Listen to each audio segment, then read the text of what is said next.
Hello everyone. Welcome to my channel Social Science with Shilpa. So in today's video, we are going to talk about Rooting the Countryside, a chapter from our history book of grade 8. This chapter has been named differently in different books, like Ruling the Rural Areas, Rural Life and Society, etc. So don't get confused. In this chapter, there are two main basic topics which we study. One is the land revenue policies and second is the indigo plantation. So in today's video, I have taken up the first part of the chapter, that is a land revenue collection system. How the East India Company had exploited the Indian farmers and the peasants for the products that they wanted for the factories in Britain, ultimately exploiting the Indian farmers, depriving them of their ancestral lands. So let's begin the chapter with some key terms.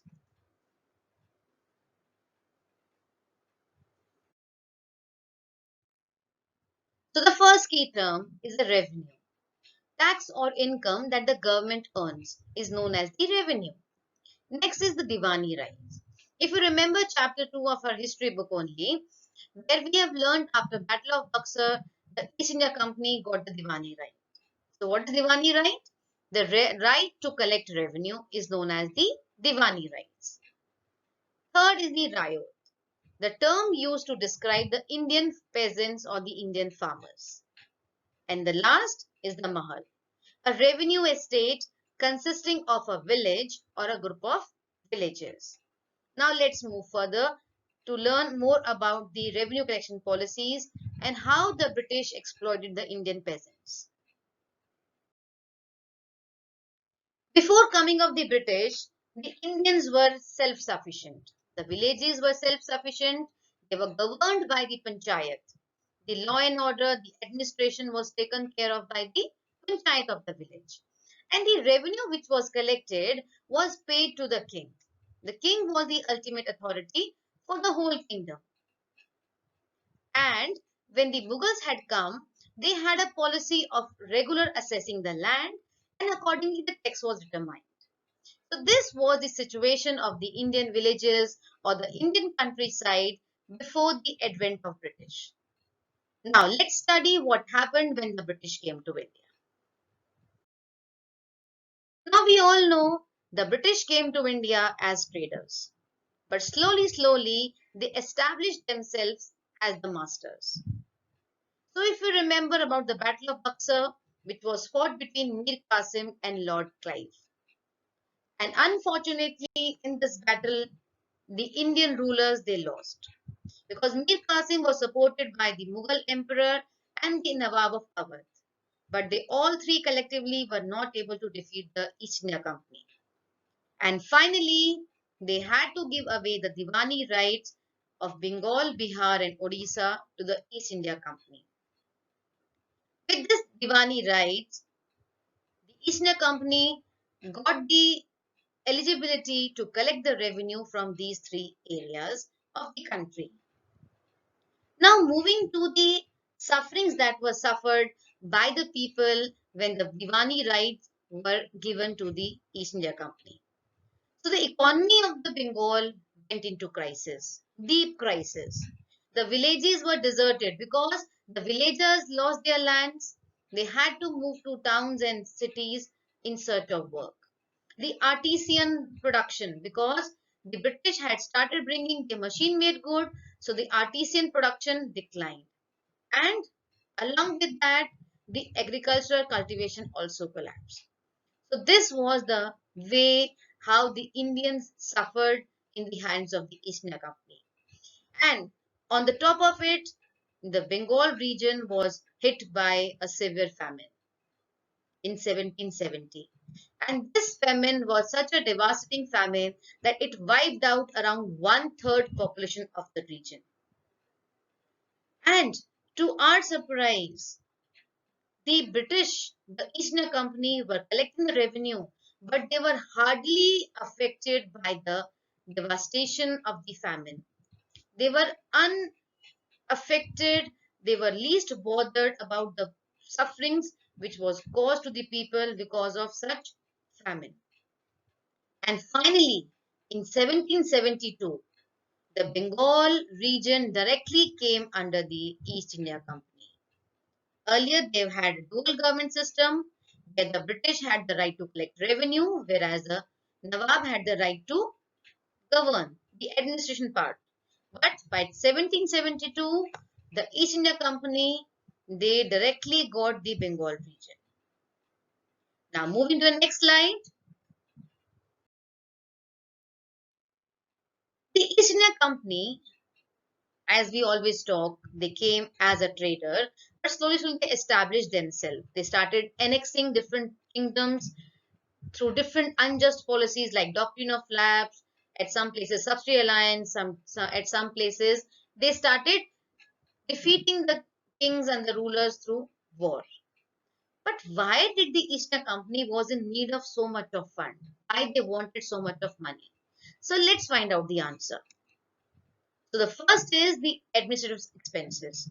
Because of the huge administration setup that they have set up in India, they had to pay the salaries to their officials. So they wanted a backup of money for that. Second was because East India Company was a company which had shareholders in Britain. So in order to give dividend, now what is dividend? Dividend is the profit sharing. Profit sharing with the shareholders. So it had to collect money to pay in the form of dividend to its shareholders. Next is the purchase of the raw material. The first and foremost function of the British East India Company was to collect the raw material, to purchase raw material at the lowest, best possible price. Initially, you will be surprised to know, initially, the East India Company used to bring gold from Britain to purchase these raw material. But once they got the Diwani right, they got the revenue from Indian people only, and they started paying the Indian peasant with the money which the Indian company is earning from the Indians itself. And the last, to maintain large army, because they had a target to defeat many Indian and European rulers, to annex their kingdom, to expand their territory. They wanted to maintain large army. And to maintain large army and the soldiers and the war equipments, the company was in need of funds. So these are certain reasons why the East India Company was in need of funds. Now let's move. Traders became masters. Now we know that they came as traders, and in order to generate more revenue, why they need more fund, which we have discussed previously, they wanted to generate more and more income, and they knew that income can be generated through countryside because of the land revenue. They started colonizing the countryside. They organized the revenue resources. They organized their revenue collection policies. They redefined the rights of the people. And last but not the least, they forced the Indian farmers to grow the crops which they wanted, which were in high demand in the European market. The Indian farmers were forced to grow the crops which the East India Company and the European traders wanted, ultimately starving the Indian peasants. So they introduced various land revenue collection systems about which we are going to talk about in the coming slides. The first was the Irjardari system. Although this system was not so successful, but we need to learn about it in brief. It was introduced by Warren Hastings, and it was introduced in the year 1772. Now, what were the features of this policy, this revenue collection system? It was done through bidding system. The highest bidder or the contractor got the right to collect the revenue for the period of 5 years. But after implementing this revenue system, the East India Company found many flaws in it. So they discontinued this system of revenue collection. Moving to the next system, the permanent settlement or Zamindari Bandobast. Now, why permanent settlement or Zamindari Bandobast? Let us learn about it. First of all, it was introduced by Lord Cornwallis in the year 1793, and it was introduced or implemented in the areas of Bengal, Bihar, and Odisha. So these were three regions where this settlement system was introduced. Now moving to the features of this settlement system. So the first is the fixed revenue. The revenue of a particular land was fixed. The farmer, the peasant had to pay the fixed amount year after year. And the local zamindars, they collected this revenue. That is why the system is also known as Zamindari Bandobast. And since the revenue was fixed, so the name is permanent settlement. So means the amount has been permanently settled down. So fixed revenue, and the local zamindars collected the revenue, and they collected revenue and paid to the company.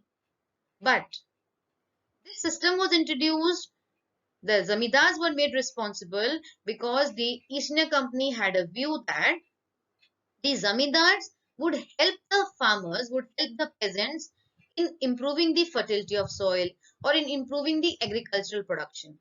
But no such thing happened. No incentive was provided by either the zamindar or the East India Company to improve the land or for the improvement of the production. So ultimately, who was the sufferer? The sufferer was the peasant. The next settlement system, Rayotwari settlement or the Munro settlement. Now, when we say Rayotwari or the Munro settlement, why the name Munro settlement? Because introduced by Thomas Munro in the year 1820. And in which regions of India was introduced?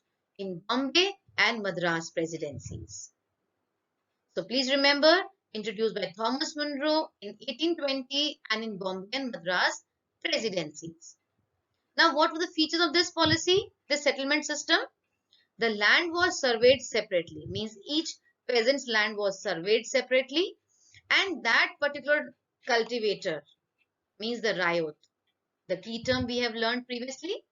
So the Rayot directly paid the tax to the company. But the amount of tax was very high, more than half of the produce. Approximately 55% of the produce was given by the peasant to the company in the form of taxes. Again, a very, very exploitative policy. So I hope it is clear why Munro system, because introduced by Thomas Munro, and why Rayotwari, because here the Rayot, the cultivator directly paid the tax to the company. The third settlement system, the Mahalwari system.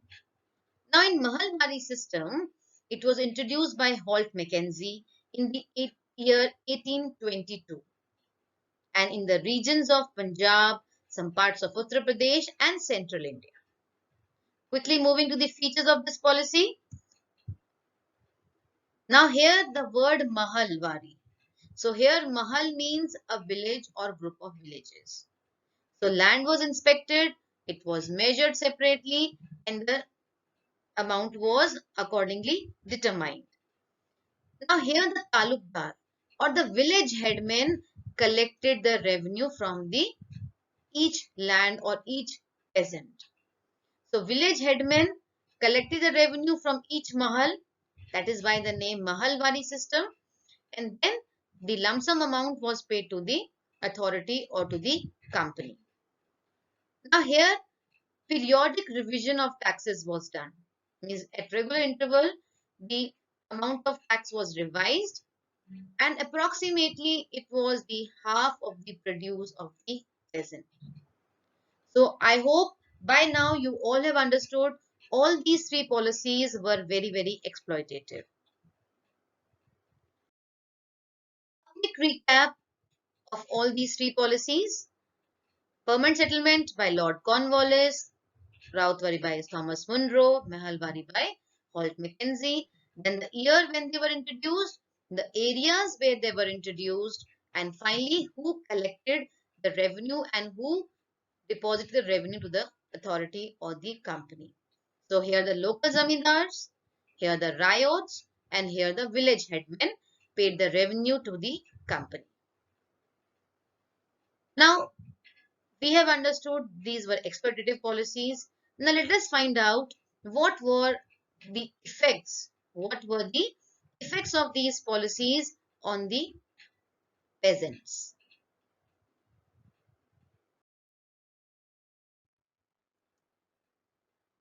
The first effect was exploitation.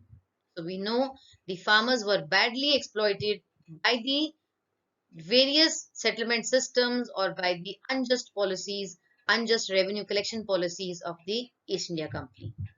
Second was the dependence on the money lenders. Now, since the amount was very, very high and there was no relaxation in the times of calamity, so the farmers had to borrow money from the money lenders to pay the tax. Then the third effect was if the farmer failed, they were evicted of their ancestral land. So their land would be taken away. Then next, because we know the money lenders used to mortgage the land. And if the farmer or the peasant is unable to repay the money to the money lender, they would take away their land. And the policy was so rigid, there were no concessions even during the calamities. Even if the crop failed, even if the famine had hit or the drought condition, in all the conditions, the revenue was to be paid to the company. Next effect was the big zamindars. They dominated because they were powerful. And the small peasants, they were poor, they were powerless, they were smaller. So here again they were exploited in the hands of the big zamindars and the money lenders.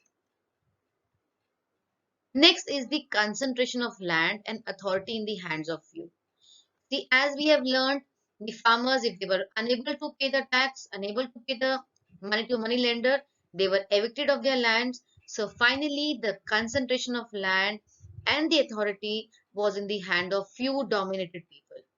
Few big zamindars, or we can say some big money lenders, they had the authority and they had the land. Next, the small farmers deprived of the ownership. As I have discussed, they were failed. If failed, they were evicted of their land. So the small farmers, they were deprived of the ownership. They became landless. And finally, many farmers, they fled to find other jobs because they lost their ancestral lands. They were deprived of the ownership of the land. They were exploited by the money lenders, by the zamindars and the company. So many of them, they moved to different areas in search of job, in search of new source of livelihood. So that's all about the chapter, the topic, settlement systems. One, I would say two questions for based on the today's topic or on the learning of today's topic. First is the name the novel of Bankim Chatterjee on the subject of Bengal famine and the devastation. And next, name the three systems of land revenue collection introduced by the British in India. Leave your answers in the comment section. Don't forget, children. Thank you so much for watching my channel, watching my video. Do share, like, and subscribe my channel Social Science with Shilpa. And do leave your valuable suggestions and comments in the comment box below. Till then, take care. God bless you. All the best for your examination.